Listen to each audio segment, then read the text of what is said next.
Welcome along to Man in the Mirror. It's Hayden here, and I've got a really special guest this week.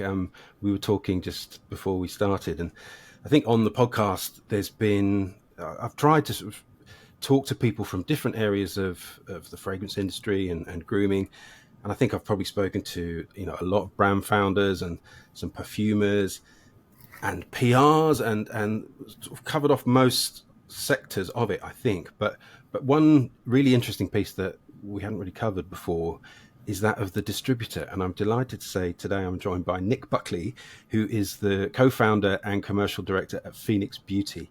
Hi, Nick. How are you? Yeah, I'm good. Thank you, Hayden. How are you? I'm very well, thank you. And look at that backdrop. It seems like the perfect sort of segue to find out, a bit more about what you do. There's some of the products there behind you. But as I said, they're just, I think the piece around the distributor, it's probably, we've talked to Vessa, who's a buyer, and I say all the other pieces of the jigsaw, I suppose. But maybe it's an area of the industry that's not quite as well understood, perhaps, and I suppose it happens a bit more in the background. But how would you explain your role at Phoenix and that of the commercial director? What's the role about? Yeah, of course. In terms of a distributor, I'd say it's quite an important role because obviously there's so many brands coming into the UK market, particularly with niche now. There's just a proliferation of new brands, and it's a very expensive market to operate in. And obviously, many brands that are started in France, Italy, US don't necessarily have the contacts with UK retailers, necessarily the knowledge or know-how of how we operate here, sort of entering those doors. So I think our role as a distributor really is to be caretaker and really the link between the brand, the UK retailer, and the end consumer. So we act very similarly to like an affiliate. So obviously people like L'Oreal have their affiliates in the UK. We're a very similar thing, but on behalf of various brands globally. So very fortunate to work with some incredible brand partners across many different areas. So we work mainly in fragrance, but we also have skincare, hair care, and sort of diversifying a little bit more across the beauty portfolio. And in terms of, I suppose, the role, we do everything really from the second we buy stock from the brand partner. So let's say one of our brand partners in France, we'll buy stock from there. And from that point, we are responsible for everything from there on in. So we do all of the marketing, we do all of the staffing, all of the PR, logistics, supply chain, finance, commercial terms. So really just operating as the operator of that brand in the UK. So you would you'll put staff into the retailers as well, sales staff. So generally, obviously, as you know, the places like Harrods, Selfridges, Harvey Nichols, Fenwick, most of the consultants in those doors are actually brand staff. So they will be our own consultants. So again, when you're a distributor, sorry, we obviously have various brands. So let's take Harrods as an example. We've got 7 or 8 brands in Harrods, and then we can utilise staff across those brands. Whereas if you've got a dedicated staff member for one brand, that can be an extremely high cost, and extra turnover significant. So I think it's a role we love. We get to work with some incredible people. We work with every key retailer in the UK. So obviously I've mentioned the premium department stores, but Boots, Superdrug, perfume shops, hundreds of independents, all of the pure players as well. So we get to see a really nice mix of different ways people do business. And you've got brands across the piece, haven't you, Nick? Exactly, which I think for us is quite key, Hayden, because the industry changes so much, as you've seen. You get the real peaks and troughs, niches flying at the moment, celebrities doing really well again, and then sometimes you get that middle ground, which has probably struggled a little bit more in recent years, designer brands, but it's so cyclical. I mean, a few years ago, celebrity was doing absolutely nothing, but it's going to just come racing back. So I think we try to keep a nice mix across our portfolio.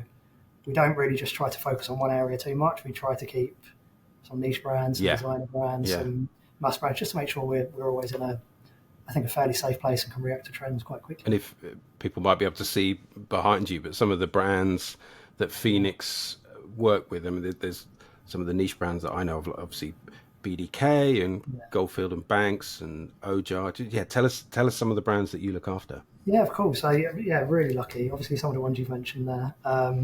So we started 5 years ago as a business. It's still quite new. Oh, it's still quite young. And actually started with Banana Republic, which is obviously a well-known fashion house with a very beautiful range of fragrances at good price points. So that was the first brand we started on. And then very quickly afterwards, we agreed to work with BDK just as COVID hit. So I think as our business, it was quite an interesting time. We started in 2019, really. We started trading. And 6 months after we made our first sale, the world shut down. So it was a tough time, to be honest. We obviously just started as a business. It was only myself and Amy at the time, and then Shelley as well came on slightly afterwards. But yeah, we were really lucky. We signed with BDK and Laboratorio Olfativo in April 2020. And actually, despite COVID, I think people segued from from in-store to online sales quite seamlessly. So we were very lucky. We managed to get through that. And I think really in the last 2 or 3 years, the business has just gone from strength to strength. We've obviously worked, like you say, we work with BDK, Ojar, Eaux Primordiales, Jusbox, Goldfield Banks, brands that are just absolutely flying, incredible products. We've also been very lucky to work with brands like Tommy Hilfiger, Billie Eilish, Ellie Saab, which are kind of more in that mid-price point range, but wide distributions and are just giving us incredible performance. And then also moving into skincare, brands like Florence by Mills. We've recently just signed a brand called Pattern, which is hair care. It's one of the biggest hair care brands in the US, actually. So really kind of like looking to diversify. And it's been a very interesting time. And then disruptive brands like Noise, which I think you're familiar with as well. Yes, I am. I went to the event. Really cool. Really cool brand. So again, just trying to look at what's up and coming, what's new, what's fun, what's different, because there's so much competition out there now. There's so many new launches, new fragrances, new brands. It's really trying to sort of understand what the consumer wants, what the retailer's looking for. And it's just such a dynamic market, as you will have seen in the last years, that you really need to sort of always be on the pulse, which I think as a distributor, we're quite lucky that probably our strength is we can be very quick. We've grown quickly, but we're still a small team. There's about 80 of us in the team.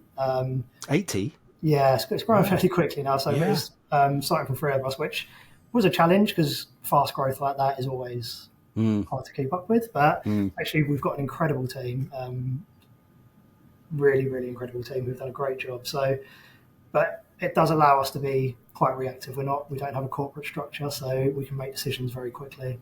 And it's sort of a family business as well, isn't it? So it's interesting that it's me, myself, my wife, and my mother-in-law, which is many people think is an interesting dynamic, but it works out really well actually. So I met my wife at work. Did you? And I met her working for Shelley, who's my mother-in-law. So it's all kind of come together quite nicely, and actually we work really well. We try to keep away business and personal life, but doesn't always happen. I'm sure it's not always. But and I suppose there's some spillover anyway, isn't there? Because you have to attend events or go on trips or go on, go and meet brands, and that's going to require you to, that spills out beyond work time, I suppose. Oh, absolutely. I mean, we're very lucky in that we get to travel a lot and obviously meet incredible people, go to fantastic events.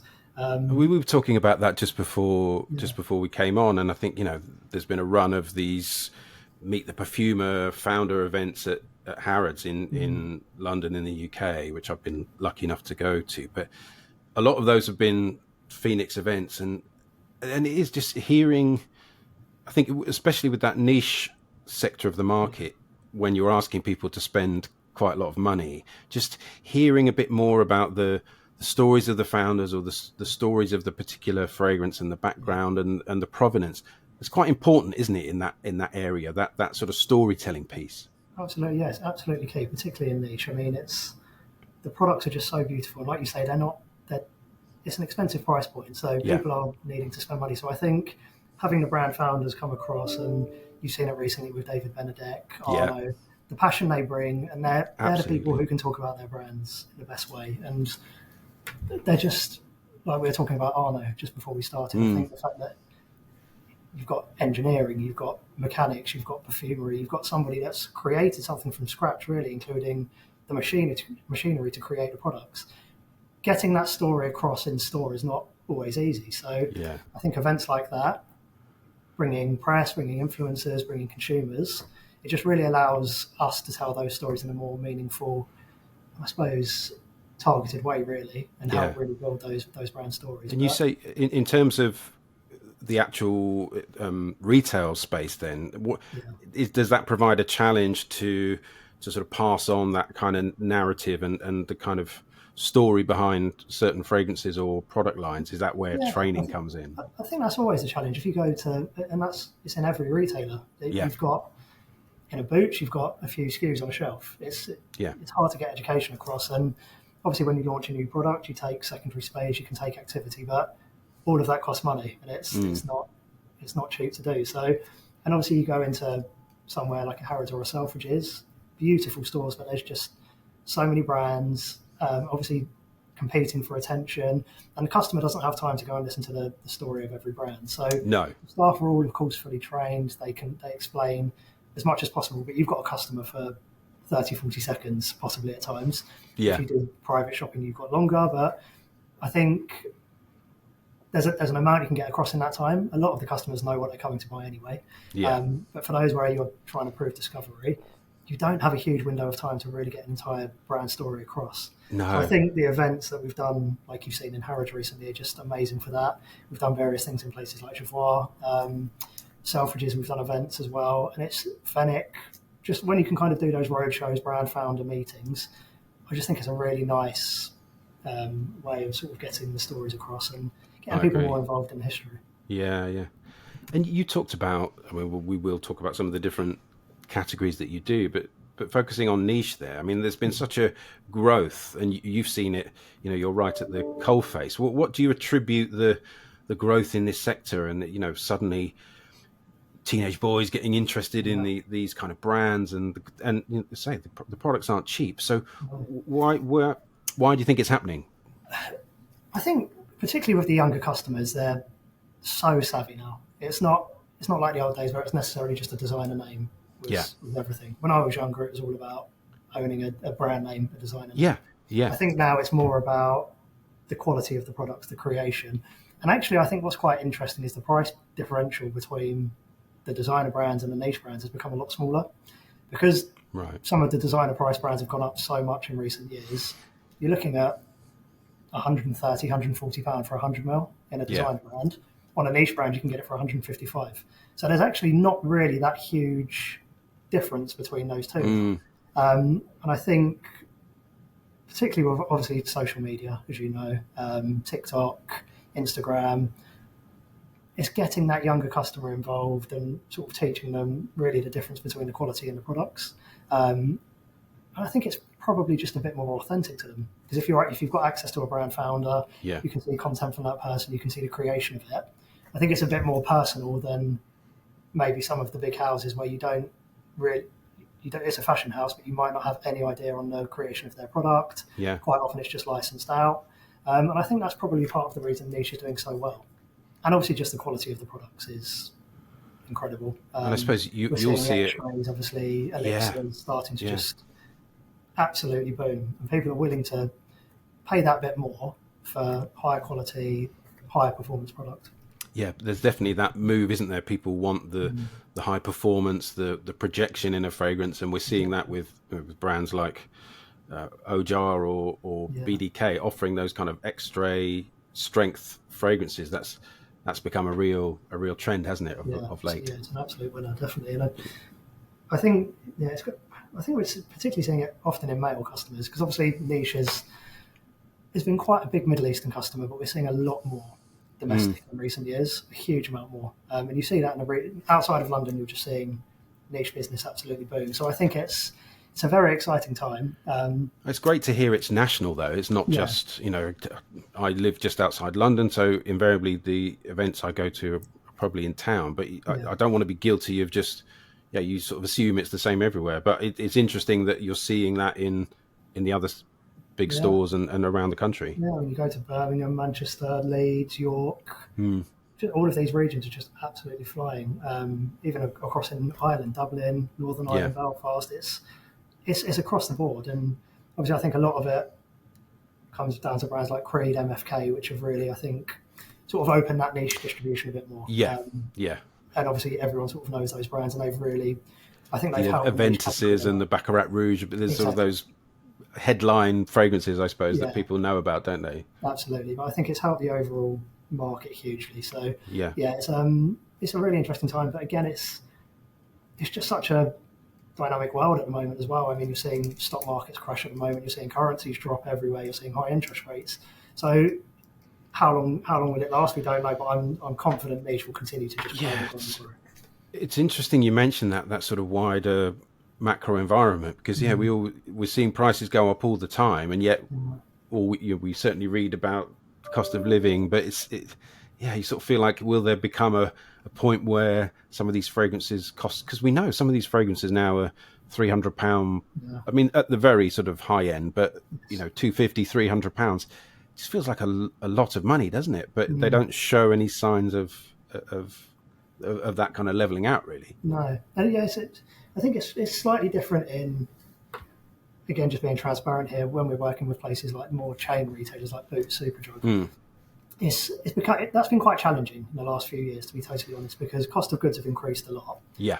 But those retailers, and completely respect them for this because I think it's a great thing to do, they're trying to protect their customers. Yes. So then quite often price increases are being refused or having to be mitigated, but then the cost of goods are increasing. So there's become challenges in there that sometimes we've not been able to implement price increases, but unfortunately someone suffers somewhere. I don't think we've necessarily seen that as much in niche yet, because like you say, prices have gone, I mean, you're looking at probably 200 to 220 is a pretty normal price point now. Yeah. But I do think when you start getting up to the 300, and if that does continue, I'm sure it will at some point become a sticking point for probably more your average customer. Obviously, your high net worth customer that goes and spends thousands, it's probably not going to impact them as much. But more domestic customers, regional areas, I think if we do continue to see those macro impacts, it will be interesting to see what happens.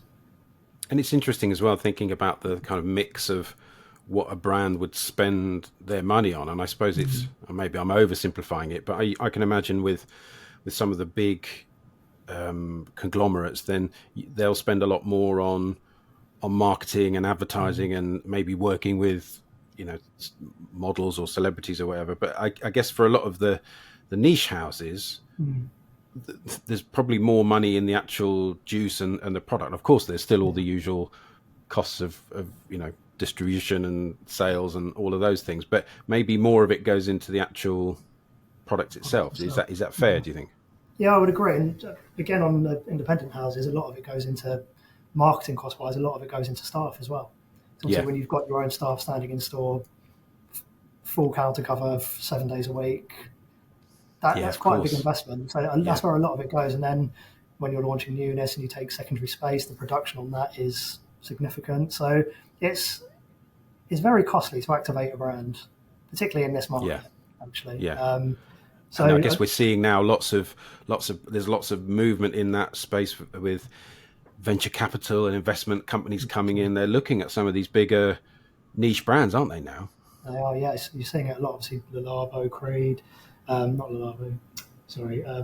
Creed. So they've all been bought up by bigger houses, and obviously the money that can then be pumped into it, those margins, I think, become quite significant. But it does become, I think, obviously for smaller houses, it becomes challenging to keep up with that.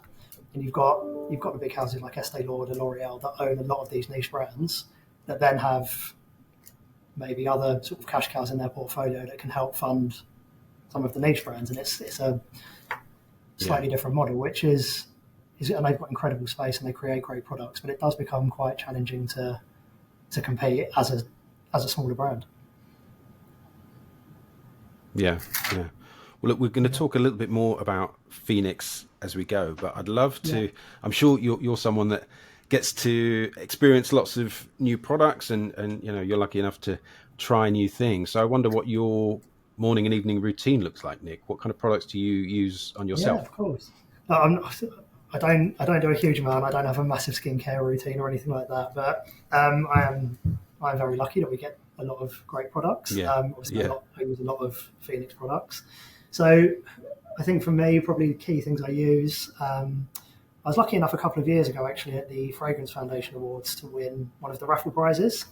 And it was a brand called Temple Spa. I don't know if you're familiar with it. It's like a very luxury skincare brand, a London-based brand, I believe. And I won a couple of their products, which were a cleanser and a truffle moisturizer. It's like truffle and diamond moisturizer, which sounds incredible. And they're just absolutely beautiful products. So I've become a bit of a sucker for that now. So have you been buying it subsequently then? Yes, I have done. And actually there was I bought a cleanser called Almora Organics. And funny, I bought it from the British Airways shop because you get Avios points. They're doing a great offer. And I bought into that last year, actually, and that is an incredible product as well. So that's kind of my routine. I use the Almora cleanser, and I've got a couple of the Temple Spa moisturizers for daily moisturizing and eye cream. Nice. But really, that's it. I don't have like a 10-step routine or anything like that. I don't do any of the sort of night skincare, which I should do. I probably need to get into it a little bit more. But and what about with your daughter at home? So I'm probably too tired come bedtime. Yeah, you're busy. And you've got a sort of, is that fairly permanent beard, stubble? What's your approach with your facial hair, Nick? So yeah, I mean, obviously I've got not a lot going on up top. So I knew, funny, it's never really bothered me, but I've been I've shaved my head since I was about 21. Have you? For some reason, I've got two older brothers, and when I was about 12, they were early 20s, and they both started losing their hair. So I knew it was coming. So yeah, it's coming down the track. Kind of prepped for it, but yeah, I've had a beard for probably 12 years. Again, just not a huge amount. I just use the same clippers for hair and beard. Do the odd touch up on it twice a week. I don't. So do you clip at the top as well? So you'll clipper your hair. Yeah. So I shave, clip head, top, sides, and then just trim my beard probably once a week, I'd say. Yeah. And then just trim up here, sort out the neck and everything. Yeah.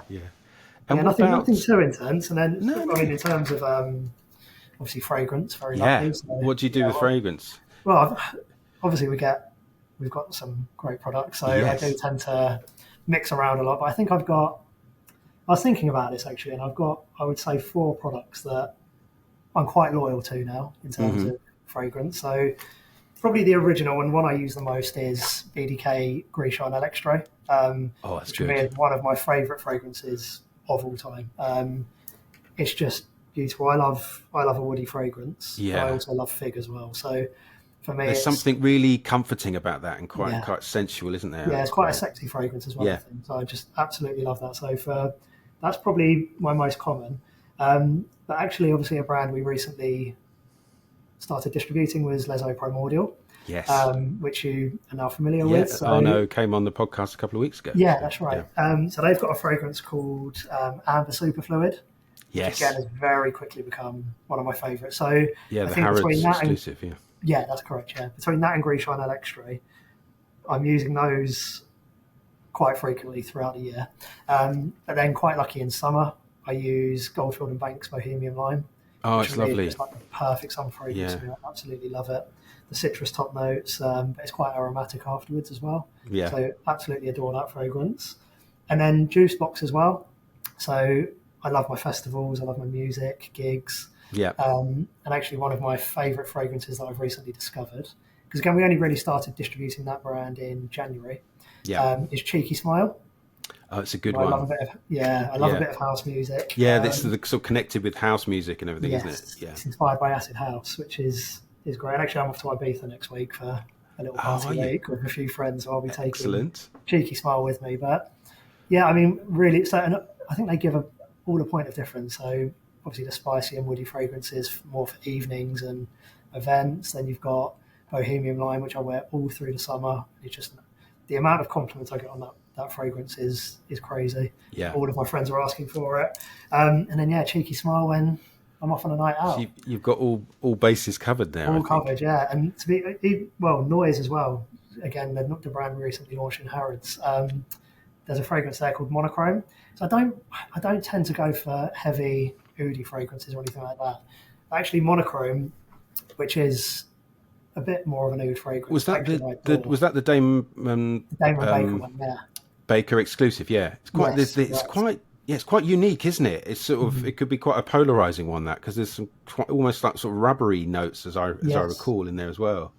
It is, yeah. But I absolutely love that. I've been wearing that quite a lot recently. So yeah, very, very lucky. And I think I was saying to you before, even Ojar Wood Whisper, great. which again is just that is so popular in the office, and it's obviously fragrance is genderless and unisex, but I think some are more than others.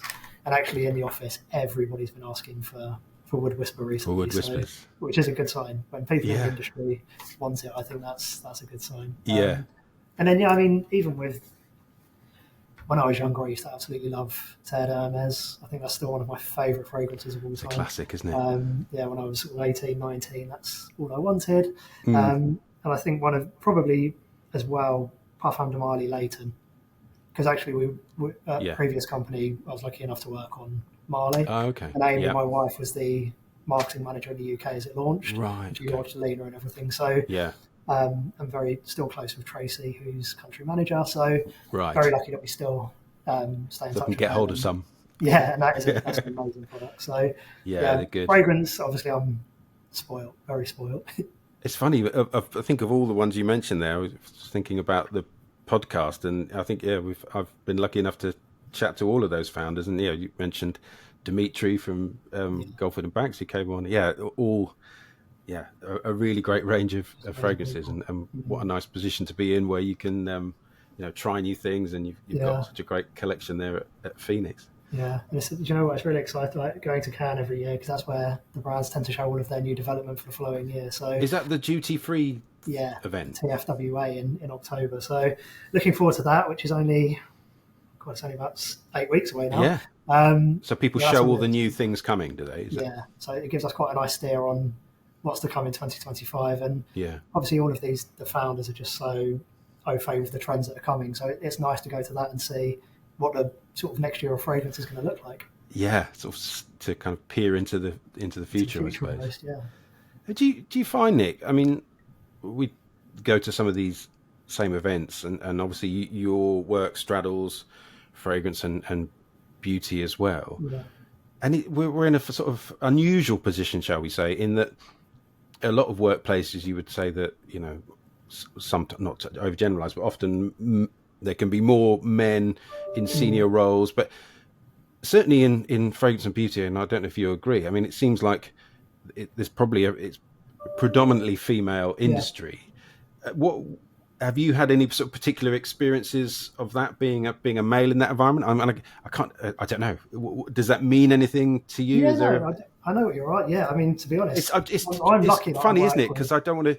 It feels like it's a sensitive topic, and because instantly you think of, oh well, men dominate everywhere and whatever. But I just wonder if there's ever.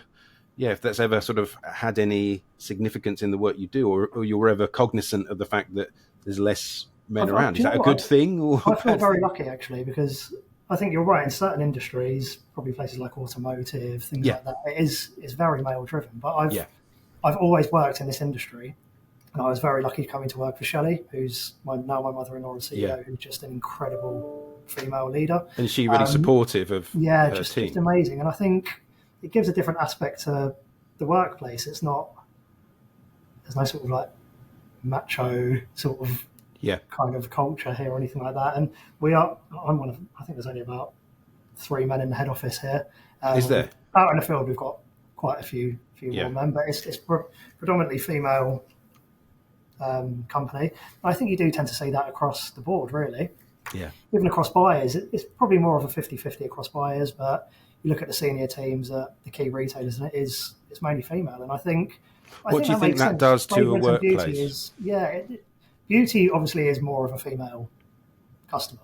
So that, for me, it absolutely makes sense that the leaders in the industry are the people that understand the products more. Fragrance is obviously a lot more unisex and generic, but I think I don't know. I think it gives a lot. I think it's an amazing industry that we work in. It's very creative, and I think the way that it's kind of structured and it isn't male dominated, I think is a massive positive, actually. Yeah, no, I agree. And you mentioned working with some of these celebrity brands and the fact that it sort of peaks and troughs and it comes and goes. You've got Florence by Mills and the Billie Eilish fragrances. What are you seeing? What sort of trends are going on with celebrities at the moment? Because clearly those two brands are going really well, aren't they? Yeah, it's tough to keep up, to be honest. I mean, celebrity, like I mentioned, I've got a lot of experience in it. I was at Shelly's previous company, we had One Direction, we had Rihanna. Oh, did you?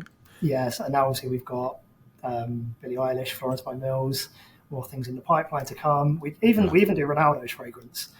Honestly, just the business on these brands is, I think, if I take Billie Eilish in particular, what they've done with that product is phenomenal.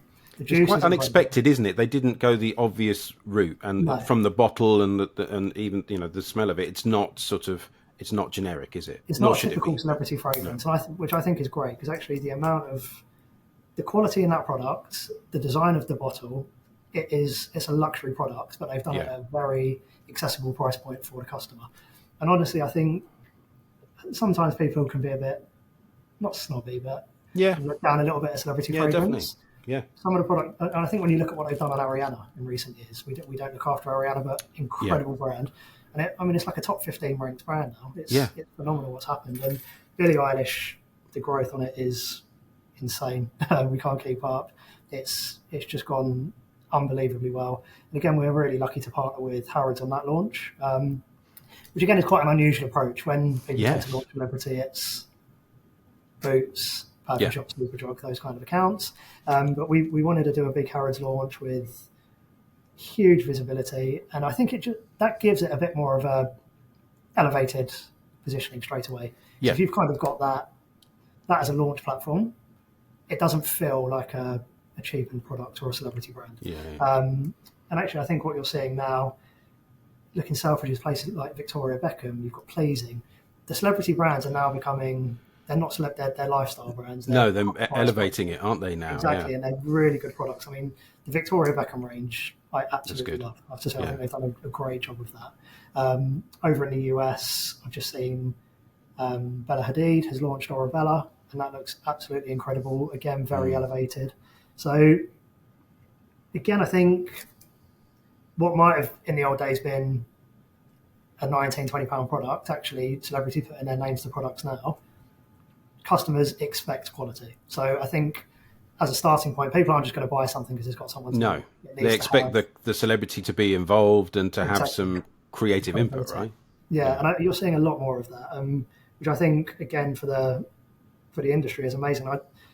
Where it has been very cyclical, I don't think we'll see as much of that anymore, because I think the products are becoming so high quality and they are starting to compete with really good products, fragrances out there, and they've still kind of got almost a link to somebody that somebody can relate to, associate with, and aspire to.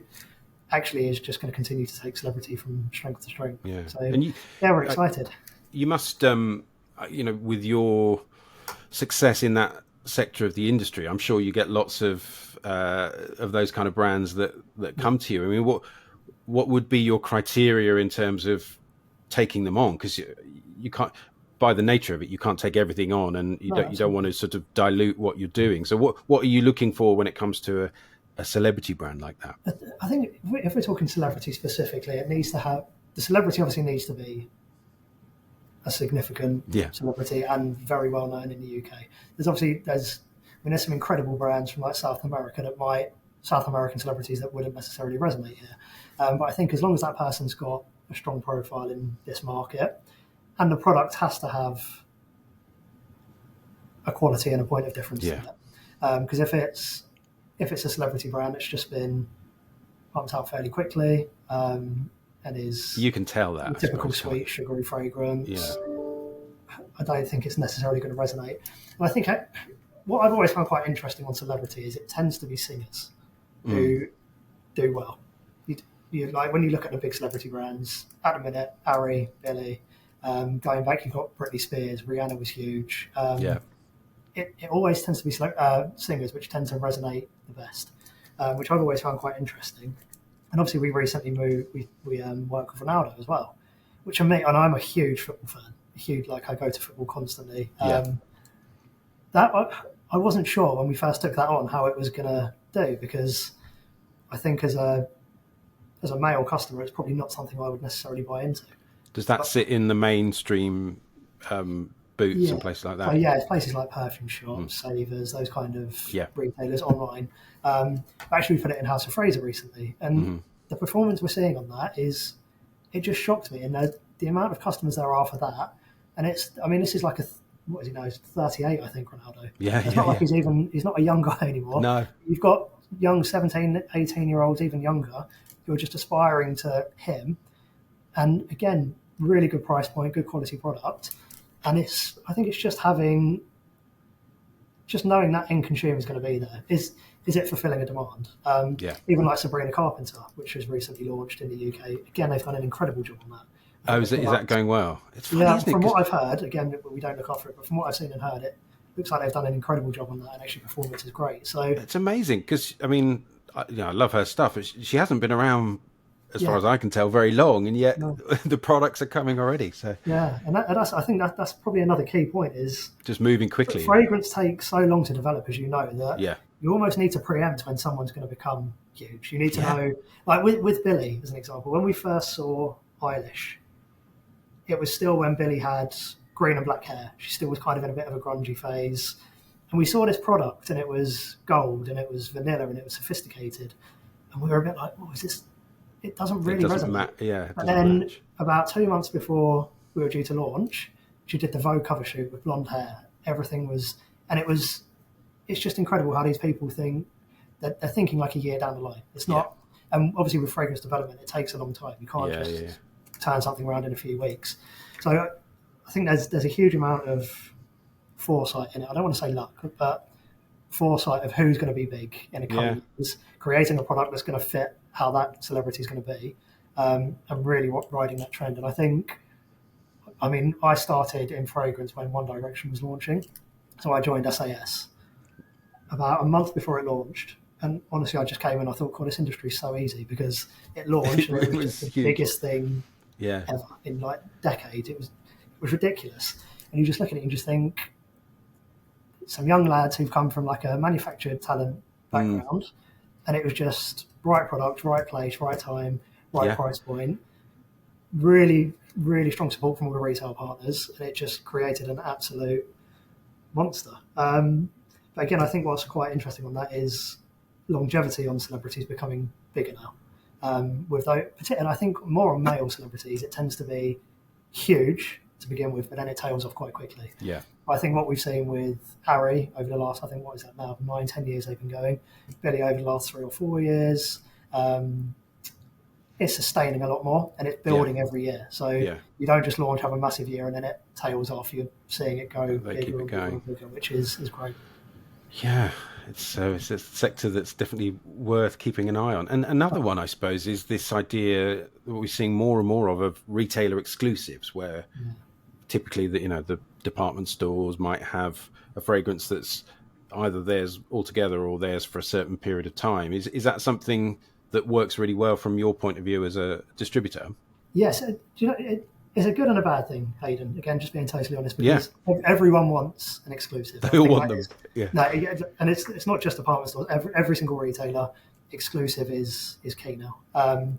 And the more so that's a lot for the brands to have to do, isn't it? Because they've got to retrofit that and make it for that one place. It's not like tooling a new product, even a new artwork, a new design. It's not an easy thing to do, and you need to have the volume there to warrant doing it. So it's great in terms of it gives each retailer a differentiation and something they can call out in store, and it helps. And a reason for customers to come in just to their place. But I think from a brand point of view, and obviously we don't create brands, we work on behalf of brands. I think it is a challenge for them because, again, if you look at Harrods, there's obviously a lot of brands now that have Harrods branding on the product or Harrods green. That can't really be sold anywhere else in the world. So that is a product that has to be created specifically for that retailer, which I think from a development point of view, and if you're creating a new juice just for that, you need to do quite a lot of units to make it worthwhile doing. Yeah, because you're limiting it. You say I've seen a couple of products I'm thinking of recently that name Harrods in the name of not only are they green, they're Harrods is named on the actual. That's right. The name of the product. You see it on most of the big niche houses now. A lot of them have a Harrods fragrance, which is incredible for. So it must it must do very well. It must, like you say, it's to warrant having an exclusive fragrance. Harrods must do very well with these. Oh yeah. And Harrods are just an incredible retailer. So it's a window to the world, isn't it? Everybody in the world knows Harrods. Yeah, and people will travel to visit the store, won't they? Yeah, exactly. It's great for brand building, and we are doing some of those products, and it's brilliant for unlocking space. But I think the challenge comes when everybody wants an exclusive. There's only so many products you can actually do, and if activity is only unlocked in store if it is exclusive, it's becoming harder and harder, I think, for a lot of these new brands in particular, because there is so many new brands coming, to stand out.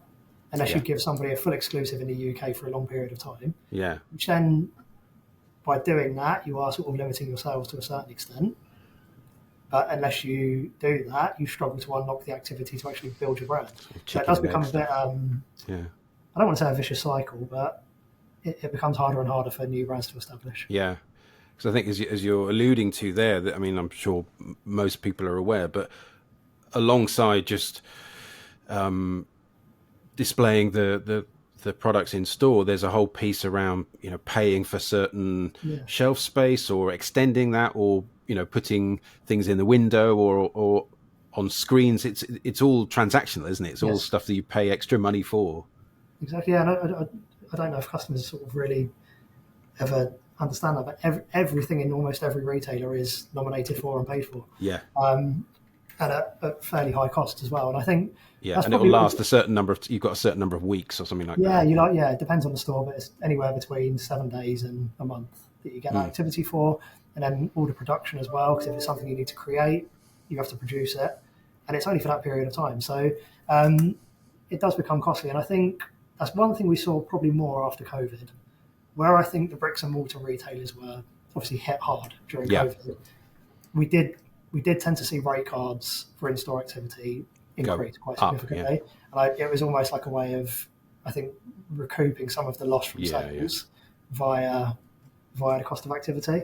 But I mean, you would have seen from our brands, we're constantly activating in every single retailer. Every launch we do, we invest heavily into the brands in order to build them, because it's absolutely vital you do. If you expect to put your product on the shelf, do nothing around it and for it to sell, it doesn't work. In this market, you have to activate.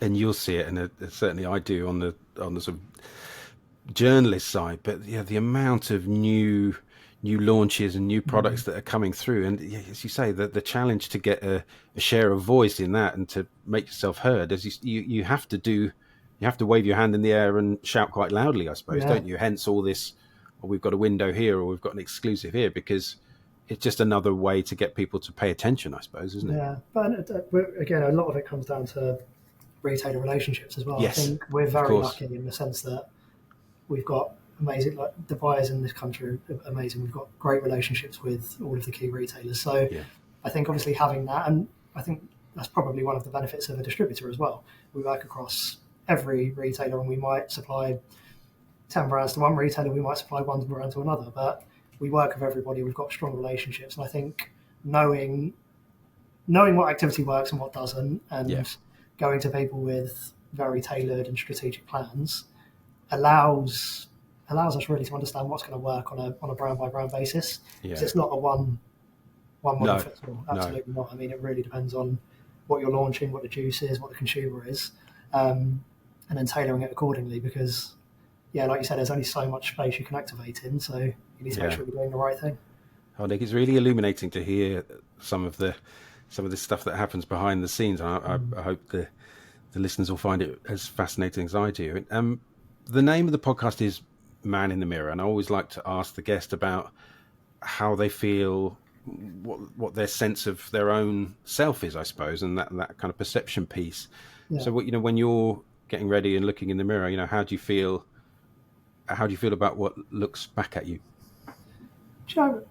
I've never been, I wouldn't say I've ever been a particularly self-conscious person, which I think is probably quite lucky. I've never wanted to be anything different. Obviously everyone wants to look a little bit more like Brad Pitt or David Beckham. But I wouldn't say I've ever looked in the mirror and felt necessarily down about myself. I did when I was younger have rosacea, which is like a rash, like a red rash on the cheeks, which was from some medication I was on.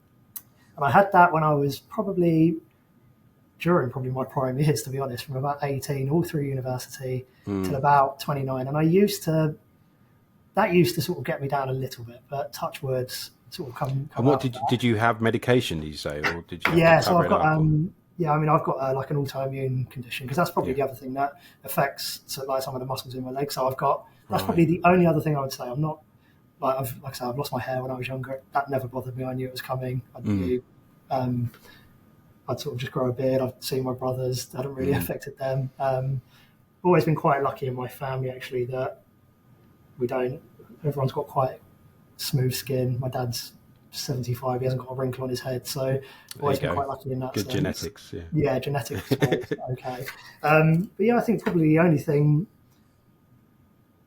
that's probably the only thing that's ever really stood out. And I could do with losing a bit of weight and going to the gym more. Me too. Which everyone probably could. Yeah, totally. I wouldn't say it like plays. It's great that you're comfortable in your own skin, and as it should be. I feel lucky, Hayden. I've got a beautiful family. I've just turned 34, so I'm still. I see myself still young. Still fairly young. And I've got an amazing wife, beautiful child, amazing family. So I don't feel like I need to. When I look in the mirror, I'm not sort of judging myself based on that. It's more, I'm really lucky to have what I have, to be honest. And even with the business, got a successful business, great team. So I think, I'm quite happy. Every reason to be. And I appreciate that. Sometimes I would like to have a bit more of a tan. Like I said, tomorrow. So you can sort that out in Ibiza next 3 weeks, really, when I was back. But touch wood, nothing too major. And what about outside of work? What are the things that make you happy? You said you enjoy football and stuff. What are the things that make you happy? I think that's probably changed in recent years as well. So I've always been big into my sports. So I'm a huge cricket fan, football fan, golf fan, so playing and watching? Or? Yeah, well, yeah. I mean, I used to be quite a good footballer, played cricket to a relatively good level. But probably all through my early 20s to late 20s, I was going to football every week. Who's your team, Nick? I'm a Fulham fan. So I was up at Craven Cottage every other week, going to watch Surrey play cricket, England. But like I say, obviously we've got my daughter Bronte. She was born 3 years ago, and that probably my favourite thing to do now is spend time with her, take her out to do things. Yeah, she's like just such a lovely age now that. It is a nice age. Yeah, she's just a real character, and it's just nice to her and Amy just go out as a family, go down to the beach, go and do. Even just going down to the park, the cinema, just spending time with them is my favourite thing now. And also, I mean, like I think mentioned to you, sort of festivals, gigs, that kind of thing. Absolutely. Yeah. 3 years old is that age where they still look at you adoringly, and it's great, isn't it? That kind of daddy's everything. That's great.